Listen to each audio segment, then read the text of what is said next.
কেমন হয়েছে চিকেনের নতুন রেসিপি? তা ইয়ামি হয়েছে। কি দিয়েছিস? মাংস বানিয়েছিস? এত সুন্দর খেতে হয়? কেমন হয়েছে? অপূর্ব টেস্টি।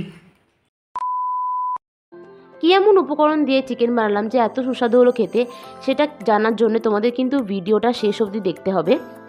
এখানে আমি 500 গ্রাম চিকেনে নুন, গোলমরিচগুলো আর লেবুর রস মাখিয়ে আধ ঘন্টার জন্য ম্যারিনেট করে রাখবো। অন্যদিকে আমি কড়াইতে পরিমাণ মতো সাদা তেল দিয়ে দিচ্ছি। তেলের মধ্যে দিয়ে দিলাম 3টে ছোটো এলাচ, 3টে লবঙ্গ, 2 টুকরো দারচিনি, 4 থেকে 5টা গোটা গোলমরিচ, 2টো তেজপাতা আর একটা শুকনো লঙ্কা। এবার এর মধ্যে দিয়ে দিচ্ছি 1/4 কাপ মতো মিহি করে কুচানো রসুন, 1/4 কাপ দিয়ে দিলাম মিহি করে কুচানো আদা। এবার এটাকে হাই ফ্লেমে ভালো করে লাল লাল করে ভেজে নিতে হবে। আদা রসুনটা ভালো করে ভাজা হয়ে গেলে এর মধ্যে লম্বা লম্বা করে কেটে রাখা পেঁয়াজ দিয়ে দিচ্ছি।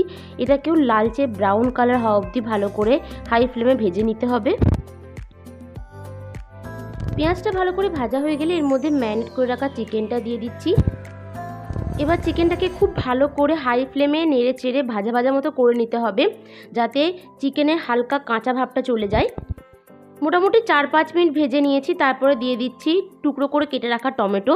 আবারও এটাকে নেড়ে চেড়ে হাই ফ্লেমে খুব ভালো করে ভাজা ভাজা মতো করে নিতে হবে।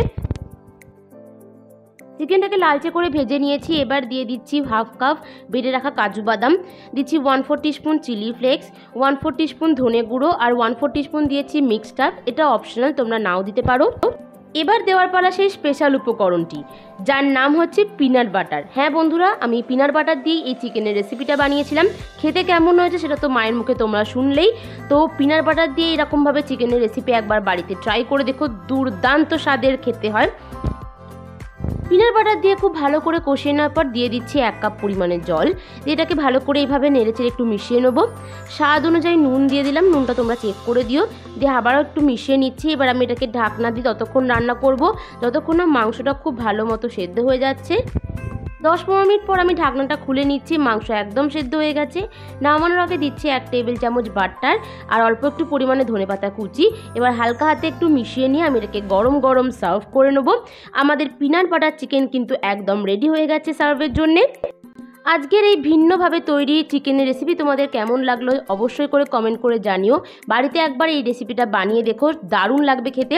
আর যদি ভালো লাগে অবশ্যই করে লাইক করো, চ্যানেলটা সাবস্ক্রাইব করে রেখো এরকমই চমকদার রেসিপির আপডেটস পাওয়ার জন্যে। দেখা হচ্ছে নতুন কোনো রেসিপি নিয়ে। সবাই ভালো থেকো।